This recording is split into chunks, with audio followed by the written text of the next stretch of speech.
In this video, we'll review some more advanced type features. Let's start with glyphs. If you ever need to find a special character or symbol, you can come up to Type and add the glyphs window to your workspace. Then you can come here, search a word,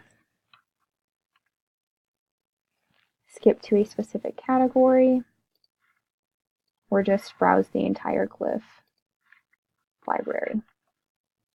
One glyph of particular note is the M-. According to the Kaleidoscope style guide, we use M-dashes and should be consistent in our use of M-dashes. However, you can't type in M- in InDesign. You have to insert it as a glyph. This is just another reason why it's easier to edit first in Microsoft Word. For example, if I was scanning this document, I would notice these dashes here, highlight them, and replace them with the M- glyph. Next, if you ever need to create a bulleted or numbered list, highlight the section, come to the paragraph window, more options, the three little lines in the upper right-hand corner, come down to bullets and numbering, then choose your list type. You can choose your bullet character, and you can also make formatting changes here.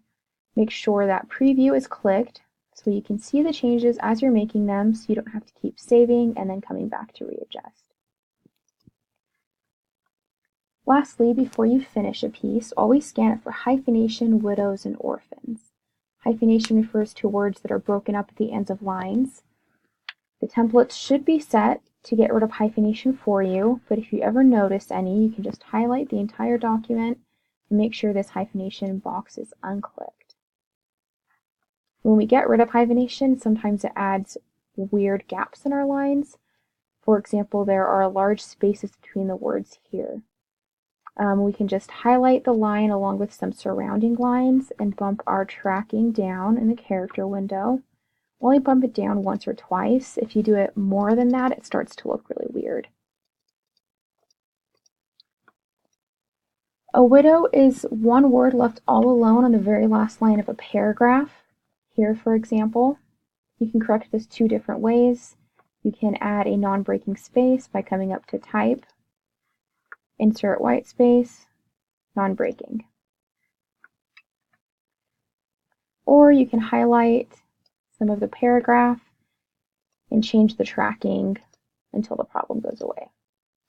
Either bumping the word up to join the rest of the paragraph or bumping another word down to get rid of the widow.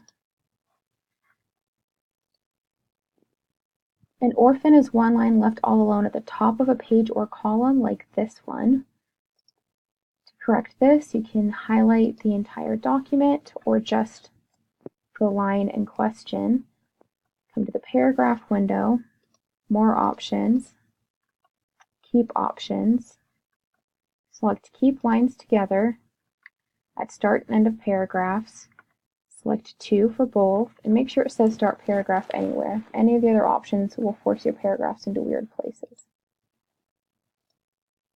Remember, consistency and attention to detail makes the design look professional. Be sure you're following the style guide closely and referring frequently to the samples provided. Now that we've covered all the type basics, we'll learn how to add text to a template in the threading text tutorial next.